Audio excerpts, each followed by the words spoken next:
आगामी कार्यक्रम प्रायोजित किया है जॉयस मायर मिनिस्ट्रीज के मित्रों और सहयोगियों ने।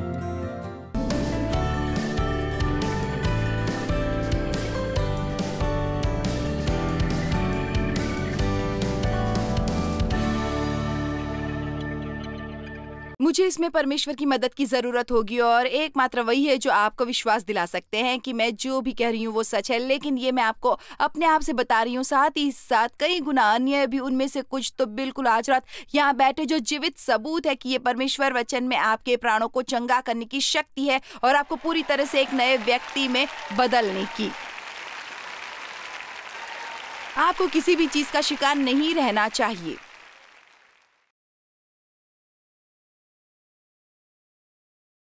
हालेलुया।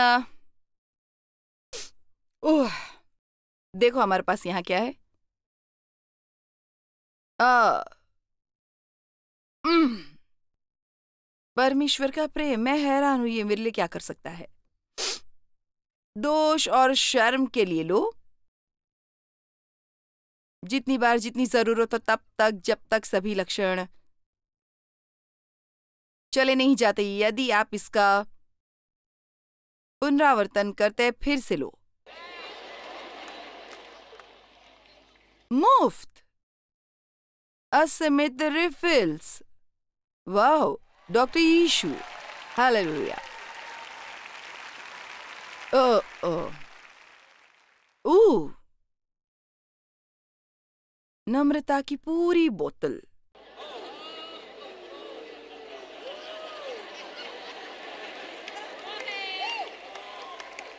घमंड, स्वार्थीपन और मिथ्याभिमान के लिए ले सकते हो।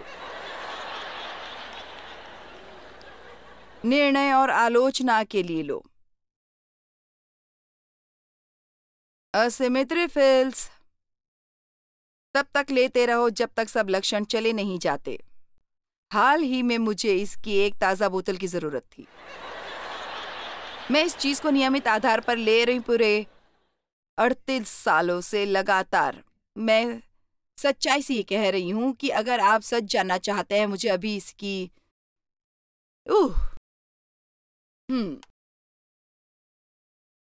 वाओ, उदारता, ये कैसे मेरी मदद करता है। ओह, स्वार्थ के लिए लो।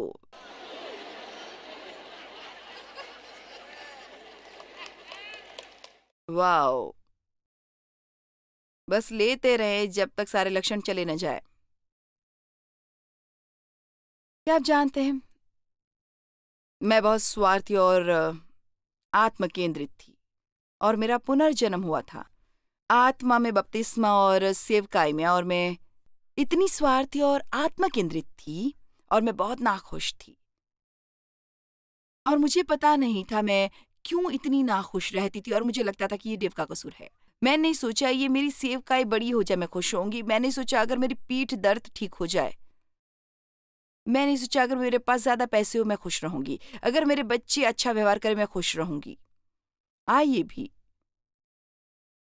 और मेरी महान प्रार्थना के क्षणों में से एक, मैंने परमेश्वर से कहा मुझे नहीं पता क्या गलत है, मैं चढ़ जाती हूँ हर हफ्ते। मैं एक स्वागत करता हूँ।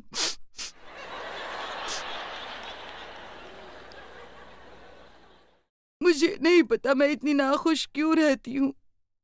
और मैं आपको बता रही हूँ, आप कह सकते हैं जो भी आप चाहते। परमेश्वर के हमारे साथ बात करने के तरीके को कुछ लोग उत्तेजित हो जाते हैं। परमेश्वर ने कहा, लेकिन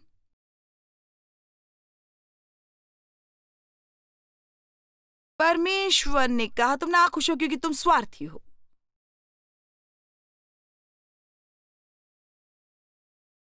इसलिए मैंने प्रेम का अध्ययन करना शुरू किया और मैंने इसका अध्ययन किया और मैंने इसका अध्ययन किया और मैंने इसका और अध्ययन किया और अभी भी अध्ययन कर रही हूं।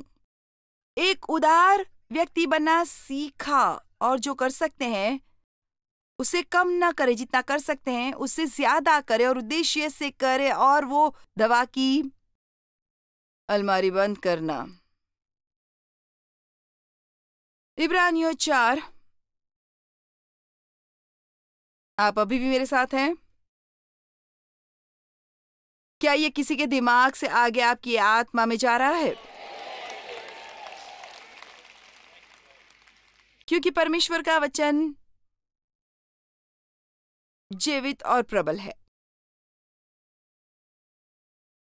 जीवित और प्रबल है। एक चीज है जो हमारे अंदर से मृतता को बाहर निकालती है और वो है जीवन।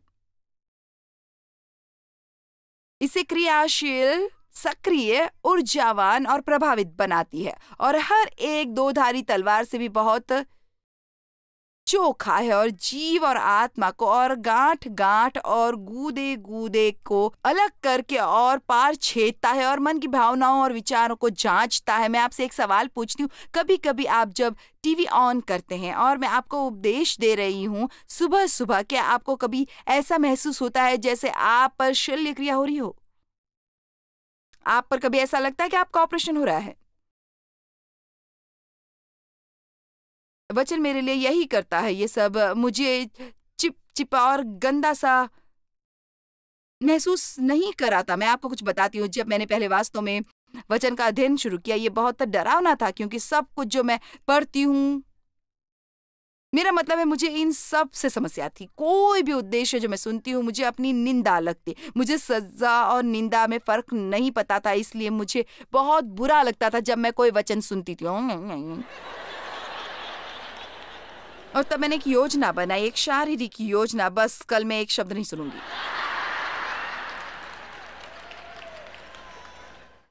और घर भर में घूमती थी और फिर कोई कहता तुम्हें क्या हुआ है? और मैं कहती बस यही, तुम्हें क्या पता, कुछ नहीं हुआ है। मैं बोलती हूँ और सब कहते क्या हुआ है। अब जानते इसे क्या कहते हैं? बचकाना, बेबी ईसाइयत। मुझे नहीं पता था कि मुझे ये करना था, कहना था हाँ प्रभु आप सही हैं, मैं अपराधी हूँ। मैं बहुत सी बातें कहती हूँ जिससे लोगों को चोट पहुँचती है, बहुत सी बातें जो मुझे भी चोट पहुँचाती है और मैं बदलना चाहती हूँ और मैं आपसे मदद मांगती हूँ मुझे बदलने और आपके वचन में चलने के लिए। मैं अपनी दवाई लेती हूँ। ये भी मैं आपको कुछ बताती हूँ। आप मुंह पर नीति वचन में केवल हर वचन देखें और आप अपने जीवन में एक बड़ी चंगाई शुरू कर देंगे। आपको अगले हफ्ते वापस जाना होगा और इसकी एक और खुराक लेनी होगी और आपको अगले हफ्ते वापस जाना होगा और एक और खुराक लेनी होगी। आइए भी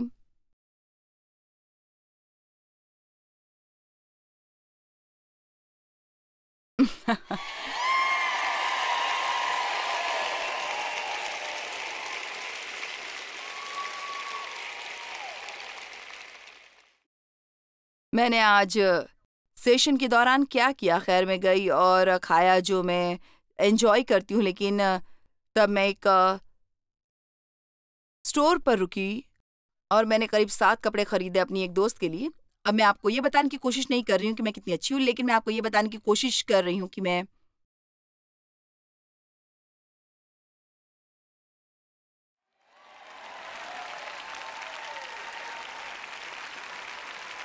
इससे खुश होती हूँ। हाँ, मैंने अपने लिए भी कुछ चीजें ली, लेकिन मैं बस आपको सच्चाई बता रही हूँ। मैंने ये पाया कि खुश रहने का एक ही तरीका है, आक्रामक रूप से उदार बनो। और मैं ऐसा महसूस करने के लिए इंतजार नहीं कर रही। मैं इंतजार नहीं करना चाहती। मैं हर रोज ये जानबूझकर करती हूँ क्योंकि मैं अपना काफी जीवन बर्बाद कर चुकी हूँ उदास और नाराज होने में, और अब मैं खुश होना चाहती हूँ।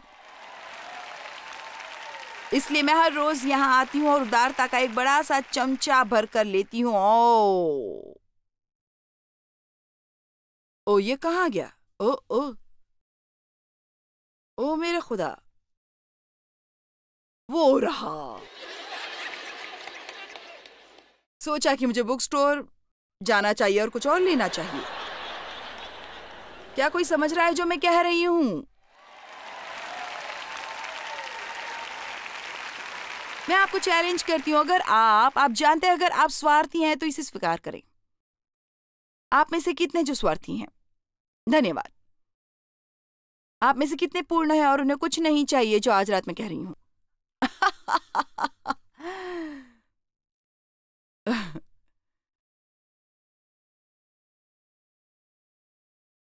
वाओ, पवित्र आत्मा की ऊर्जा।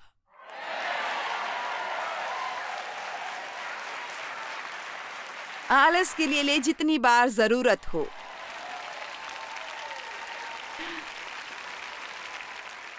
जब तक हर लक्षण चला न जाए। असीमित रिफिल्स, डॉक्टर ईशू। मैन, ओ बुद्धिमानी। बेवकूफी के लिए ले जितनी बार भी जरूरत हो।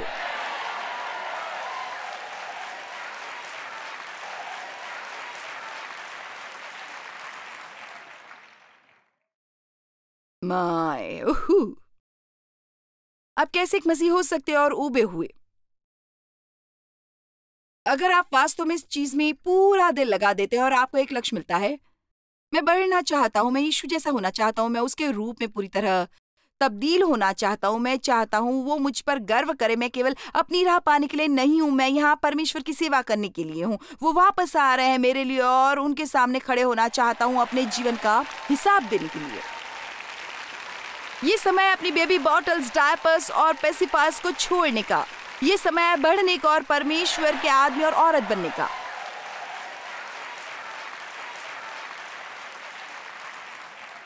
कम से कम अगर आप अपनी दवा नहीं लेते हैं तो आज जानबूझकर बीमार रहना चाहते हैं, इसके लिए खुद जिम्मेदार हैं और कहे मैं एक झंझट में हूं जिसमें मैं हूं।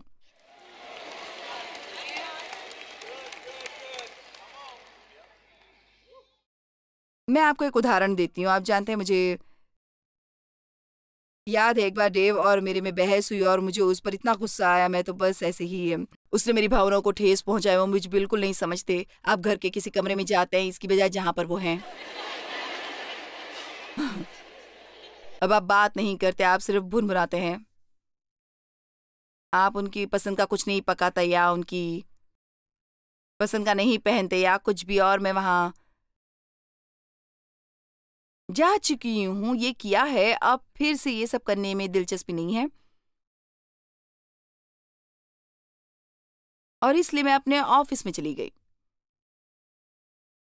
मैं नीचे फर्श पर उतर गई और उसे अपने सामने रख लिया और मैं नीचे बैठ गई और मैंने कहा, परमेश्वर, मैं यहां से नहीं उठ रही जब तक आप मुझ पर दया करके कमरे से बाहर नहीं निकालते और वहां जाने में और ऐसा दिखाने में जैसे कुछ हुआ ही नहीं। मैं यहां से निकलने से मना करती हूं जब तक आप मुझे उसे माफ करने की अनुग्रह नहीं देते। और क्या आप जानते हैं, मुझे बहुत सारे वचनों पर नजर डालनी पड़ी और बहुत जल्द मैंने सोचा, मुझे लगता है दवाई काम कर रही है। उफ, परमेश्वर का धन्यवाद।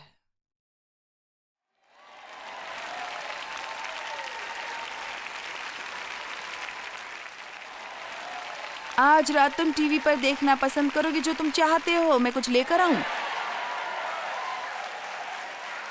मैं आपको क्या बता रही हूं, मेरे पास ये करने की योजना नहीं थी, लेकिन परमेश्वर के वचन में अनुग्रह और शक्ति है। ये आपके प्राणों के लिए दवा है और अगर आप बस इसे स्वयं करने की कोशिश बंद कर दे और परमेश्वर के पास जाएं, वचन से आप में अपना काम करने की अपेक्षा है। ठीक है, आप में से कुछ इसे पकड़ के रखना चाहते हैं तो हमें सिर्फ वचन का अध्ययन करने की जरूरत नहीं है और वचन जानने की और वचन पर ध्यान करने की, हमें वचन को बोलने की जरूरत है।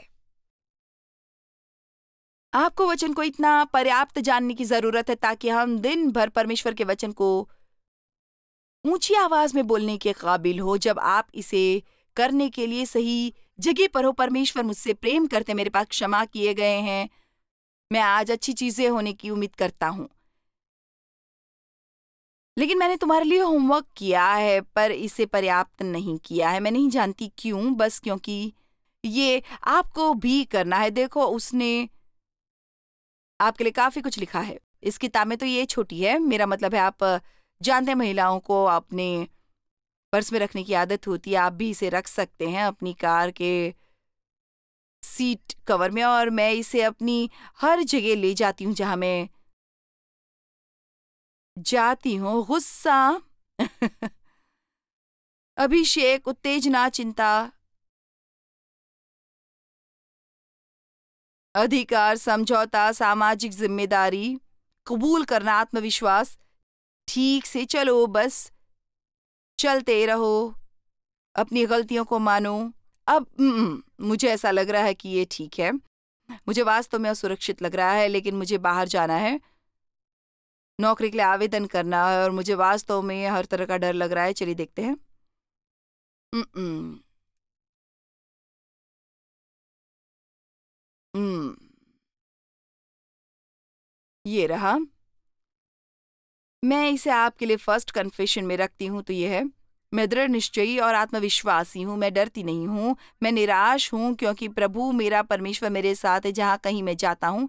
आपकी मदद से, ओ परमेश्वर, मैं एक सेना के विरुद्ध भी लड़ सकता हूँ और मेरे परमेश्वर के साथ मैं दीवार पर भी चढ़ सकता हूँ। मैं विश्वास करता हूँ वो मेरा सहारा भरोसा है। मैं परमेश्वर में आत्मविश्वासी हूँ और मैं चला करूँगा, इसलिए उस देश में बसा रहा हूँ और सच्चाई में मन लगाए रहूँ। मेरा मन लगा रहे, मेरा मन दृढ़ और आत्म केंद्रित हो। मैं खुशी मनाऊंगा और आप बस ये दवा लेते रहे और दवा लेते रहे और दवा लेते रहे जब तक कि अचानक उह!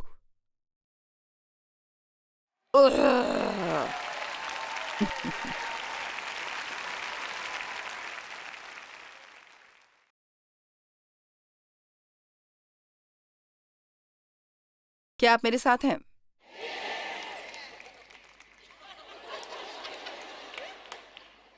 आप सुबह उठते हैं,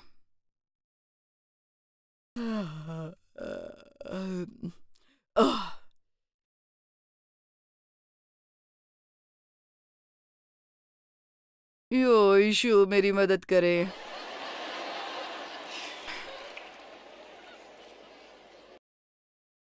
हम्म, शांति। उह, उत्तेजना, चिंता और चिड़चिड़ेपन के लिए जब तक जरूरत हो लेते रहे। प्रभु दया करियो खुदा। मुझे लगता है मैं नहीं सोचती। ओ, नीली बोतलों में क्या आता है आखिर? पता नहीं, इसे देखती हूँ।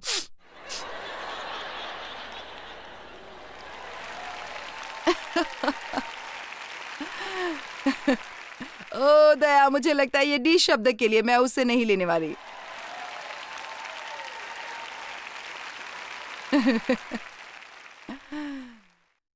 आओ भी मेरे साथ बात करो। आप क्या करते हैं अगर आप सुबह उठते हो और आपको ऐसा महसूस होता है जैसे कोई ट्रक अ, अ, अ, आपके ऊपर से चला गया है? आप में से कितने रोज दवा लेते हैं? आप में से कितने इसे लेते हैं? ओ, अगर आप भूल गए तो क्या आप कभी भी वापस जाते हैं? हम्म, अगर आपके पास खत्म हो जाती है तो आप फिर से भरते हैं? आप सुनिश्चित करते हैं कि आप वहां ड्रग स्टोर बंद होने से पहले जाए? मैं आपसे पूछ रही हूँ। आपको अगर ज्यादा जरूरत है तो आप क्या इसे भरवाते हैं? ओ, आपको लेनी ही चाहिए। आप इसे कभी भी ले सकते हैं। परमेश्वर ने कहा है आप हमेशा इसे भर सकते हैं। आपकी बोतलें कभी भी खाली नहीं होनी चाहिए। जब तक इसके लक्षण आप में दिखाई देते हैं आप ये दवाएं ले सकते हैं। ये बिल्कुल मुफ्त है। इसे सुने। ओ, मेरे पास यहाँ इतना सामान है कि मैं 40 लोगों को दे सकती हूँ। आइजैक लीजा का निर्गमन 15:26 का अनुवाद कहता है, क्योंकि मैं यहोवा में तुम्हारा चंगा करने वाला यहोवा हूँ और जो दवा का नुस्खा मैं देता हूँ वो मेरा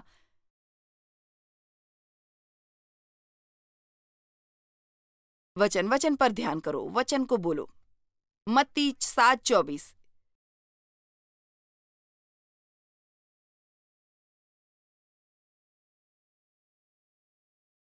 इसलिए जो कोई मेरी ये बातें सुनकर उन्हें मानता है वो उस बुद्धिमान मनुष्य की नाई ठहरेगा जिसने अपना घर चट्टान पर बनाया। वचन 25 देखे, और मैं बरसा और बाढ़ें आई और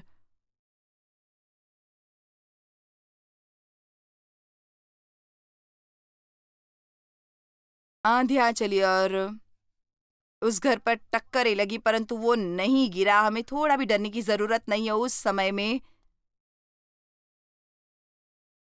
जिसमें हम रह रहे हैं, अगर हमने अपना घर चट्टान पर बनाया है वो नहीं गिरा, क्योंकि उसकी नींव चट्टान पर डाली गई थी। परंतु जो कोई मेरी ये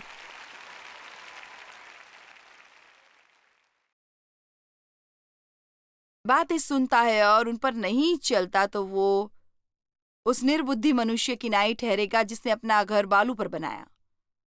अगला वचन प्लीज। और ये बरसा और बाढ़ें आई और आंधियां चली और उस पर टक्करें लगी और वो गिर गया और गिर कर सत्यानाश हो गया। 3 छोटे सुअर एक समय 3 छोटे सुअर थे। एक सुअर ने अपना घर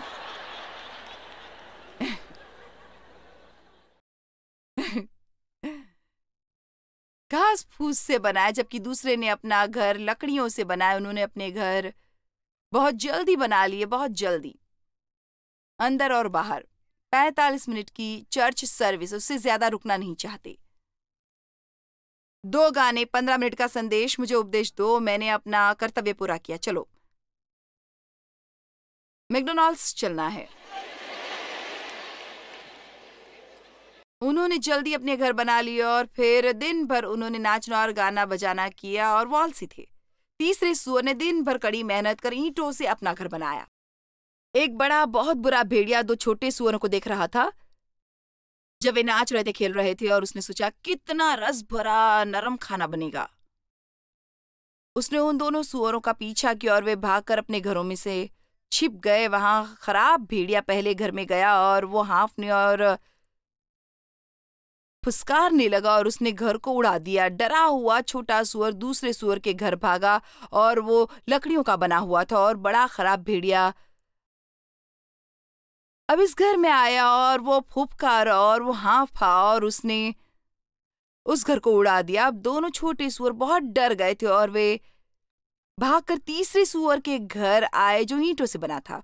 और वो बड़े खराब भेड़िए ने हाँफ कर फुफकार कर कोशिश की घर को गिराने की, लेकिन नहीं गिर सका। वो घंटों कोशिश करता रहा, लेकिन घर मजबूत था। छोटे सुअर अंदर सुरक्षित थे। उसने चिमनी से अंदर घुसने की कोशिश की, लेकिन ऐसा नहीं कर पाया और भेड़िया उसमें गिर गया और वो मर गया।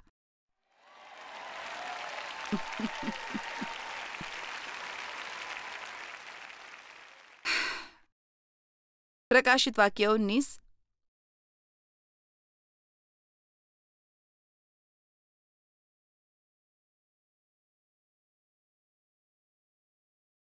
वचन 11 से शुरू करते हैं।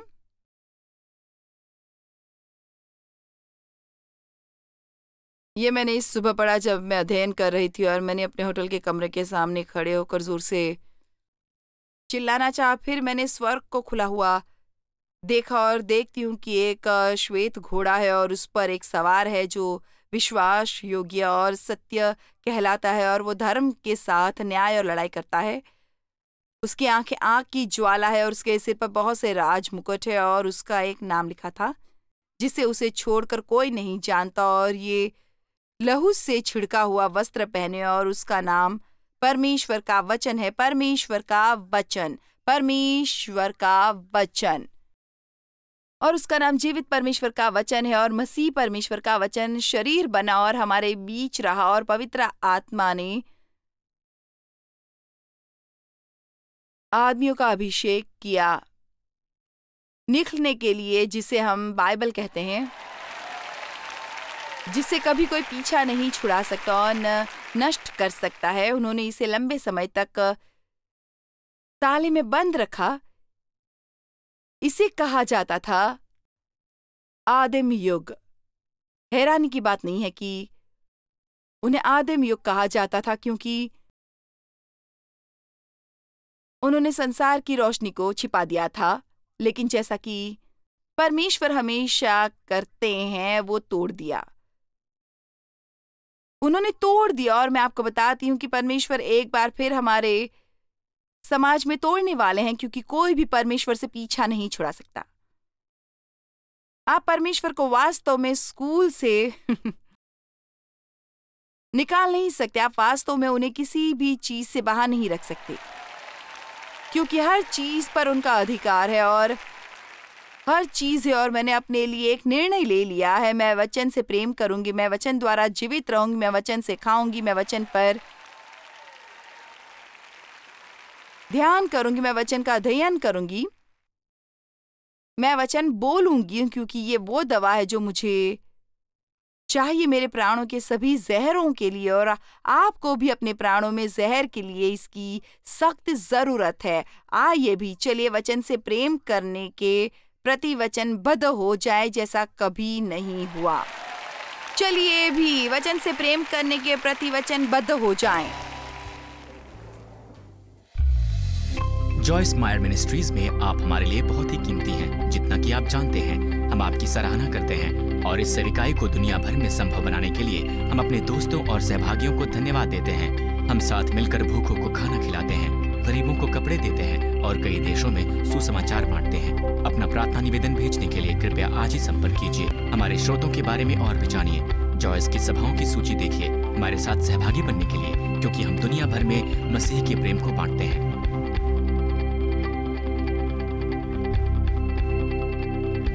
इसका खर्च उठाया है जॉयस मायर मिनिस्ट्रीज के मित्रों और सहयोगियों ने।